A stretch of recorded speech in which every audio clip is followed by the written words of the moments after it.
The night of March 8, 2014, at Kuala Lumpur International Airport gave no warning of the extraordinary anomaly that was about to unfold. The terminal hummed with the familiar low murmur of transcontinental travelers, the sharp clicking of luggage wheels, and the rhythmic flickering of departure screens announcing Flight MH370 to Beijing. Out on the tarmac, basking under the harsh glare of halogen floodlights, rested the Boeing 777-200ER, registration 9M-MRO. A titan of modern aviation engineering with a wingspan of nearly 64 meters, it was a machine that commanded absolute structural confidence. The aircraft was loaded with 49,100 kilograms of fuel, a mass calculated to the millimeter to cover the 5-hour and 34-minute trajectory to Beijing Capital Airport, plus the mandatory legal reserves for contingencies. On board, 227 passengers and 12 crew members settled into their seats, entirely unaware that they were stepping across the threshold into the most agonizing and elusive disappearance in human history.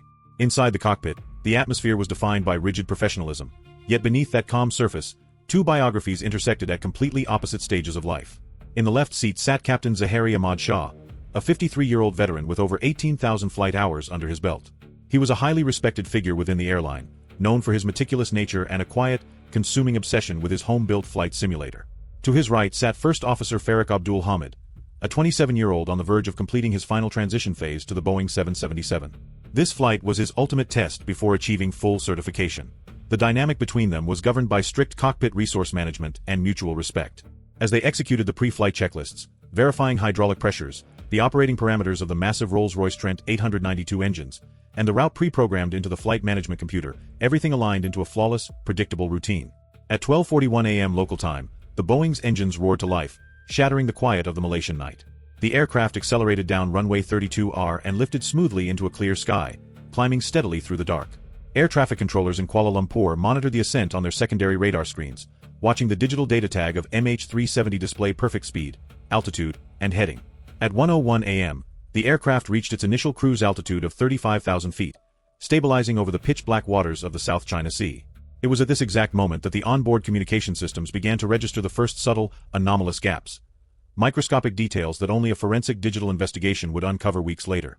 At 1:07 a.m., the ACAR system, responsible for automatically transmitting the aircraft's vital mechanical health data to the airline via satellite, sent its regularly scheduled report. Everything was functioning perfectly. However, the next transmission, due 30 minutes later, would never ignite the network. Someone in that cockpit was already dismantling the aircraft's external identity from within walls of reinforced titanium. The clock ticked unyieldingly toward 1:19 a.m. MH370 neared waypoint Igari, a fixed navigational coordinate over the ocean that marked the geopolitical boundary between Malaysian and Vietnamese airspace. It was time for a routine handoff, a standard procedure requiring the crew to sign off from one frequency and check in with the next. The voice that emanated from the cockpit, later confirmed to be that of Captain Zahari, was calm, completely devoid of stress, urgency, or hesitation. His exact words were etched into the recorders of the Kuala Lumpur Tower. "Good night, Malaysian 370. It was the final human contact with the aircraft. Barely 12 seconds later, when the plane was legally required to check in with the Ho Chi Minh En Route Center in Vietnam, absolute silence swallowed the frequency. The Boeing 777 never established contact with the Vietnamese controllers. It had slipped into a digital no-man's land. What occurred in the 2 minutes following that final radio transmission is the absolute nexus of the mystery, the precise second the fabric of reality tore apart. At 1:21 a.m., the aircraft's transponder, the electronic beacon that continuously broadcasts altitude, airspeed, and identification data to civilian secondary radars on the ground, was abruptly severed. On the screens in both Malaysia and Vietnam, MH370's data tag blinked and vanished. The aircraft did not fade out gradually, as it would during a progressive, catastrophic electrical failure. It was a clean, instantaneous kill. It required a deliberate, manual action, turning a physical selector knob on the center pedestal of the cockpit to the STBY, or off position.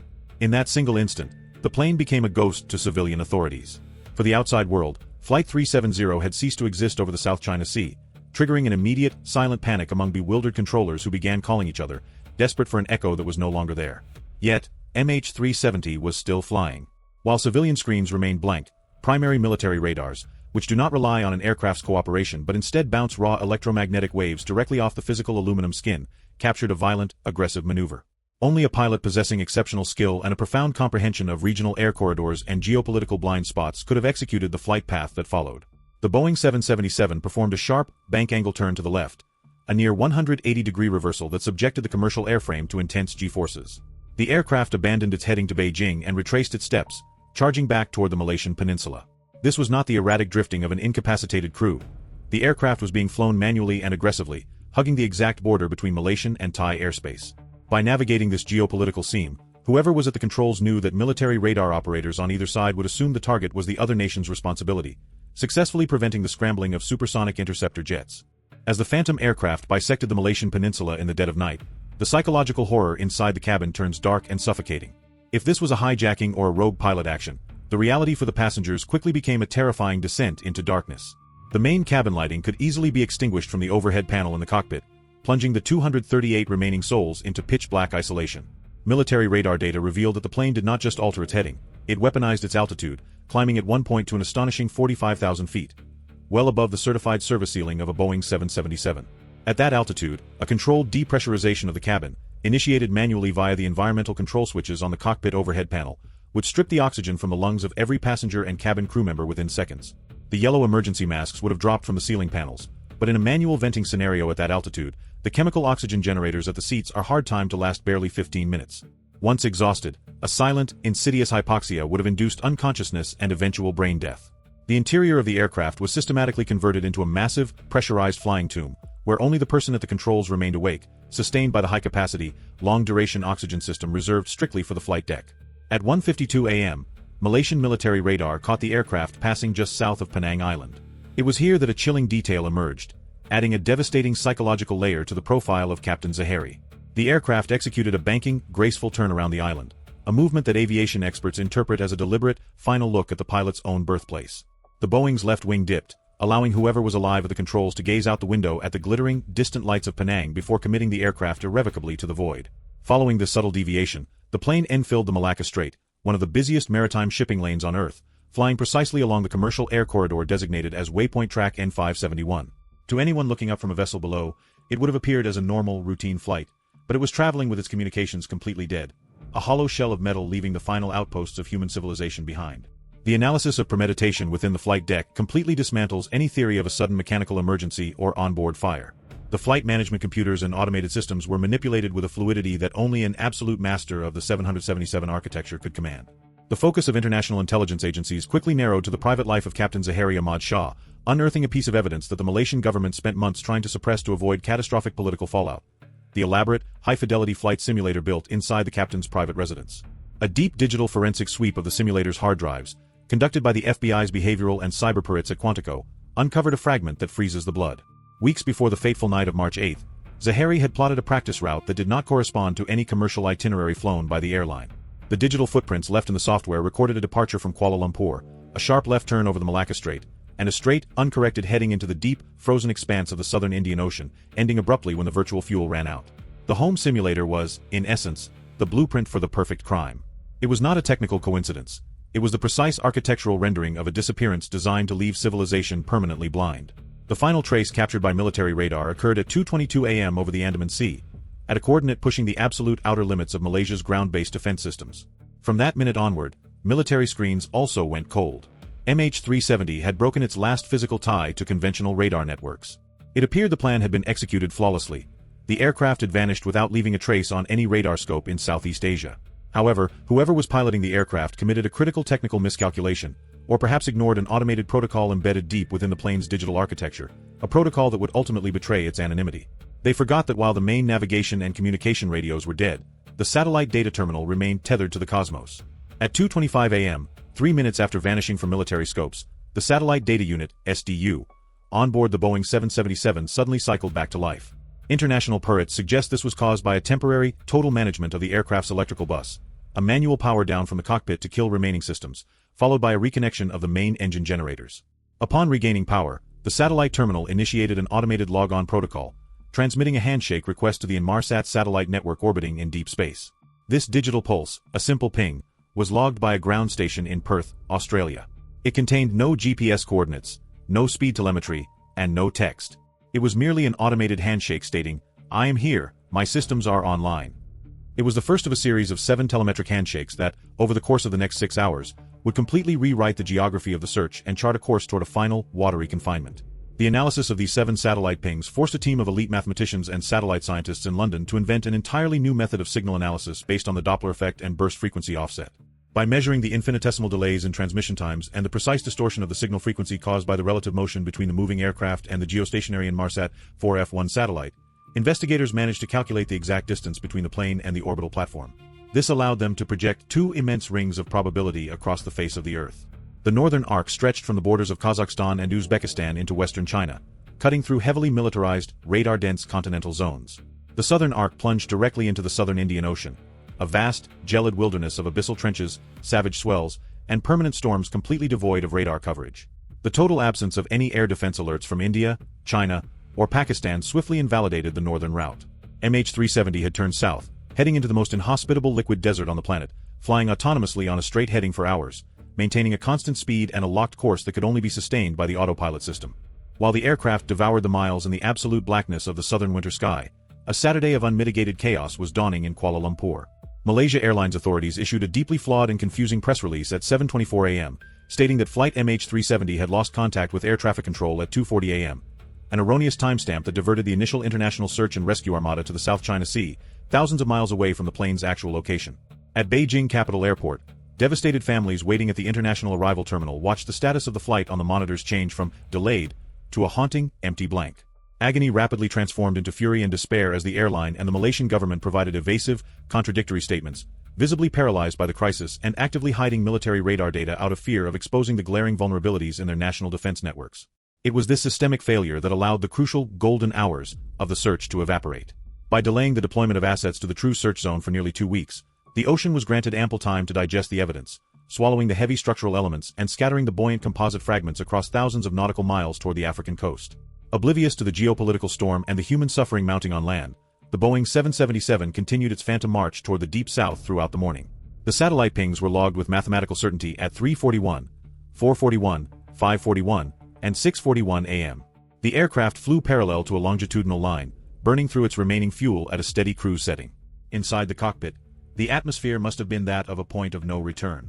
If the pilot was still alive and conscious at this hour, he knew with absolute finality that the remaining fuel capacity dictated the absolute end of the story.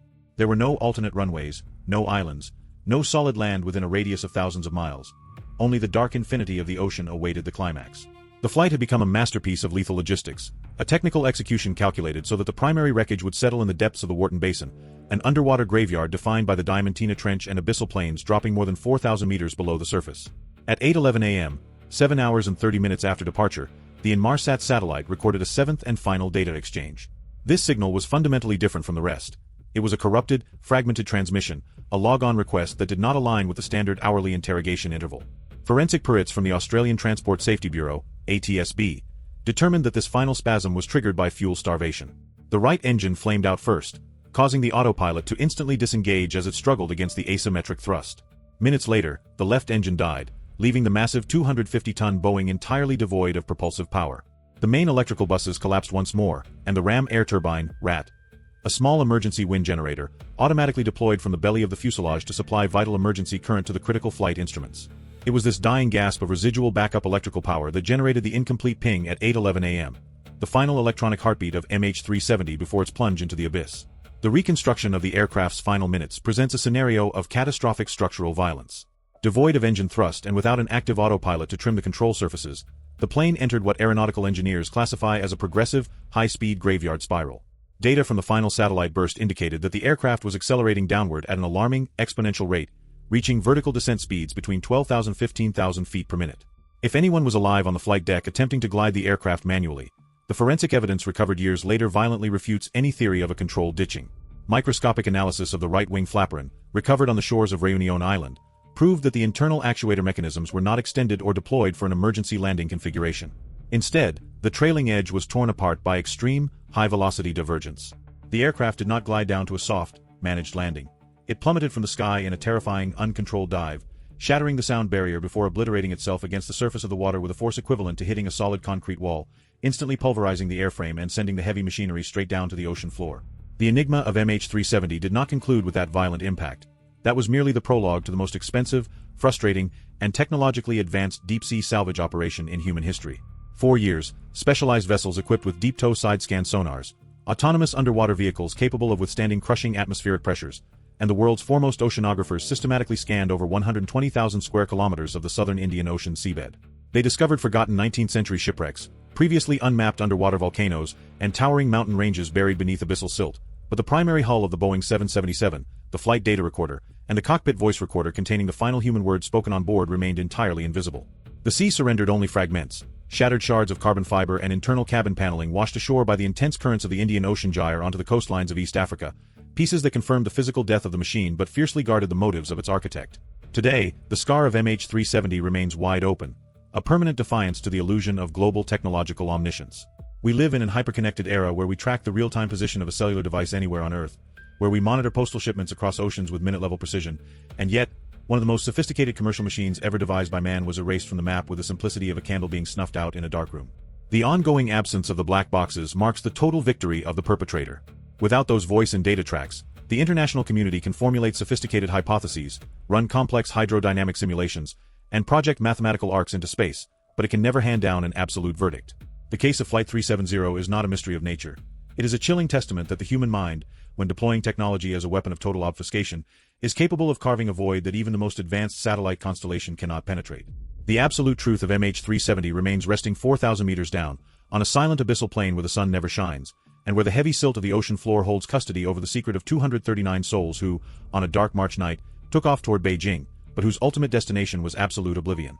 Because a 250-ton mass of steel and composite does not vanish into thin air by magic. It is hidden with a precision that borders on the macabre. And it is there, on that exact line where official narratives fracture and the shadows take over, where the hunt for the truth never ends. This is Jon Crimes. See you in the next case.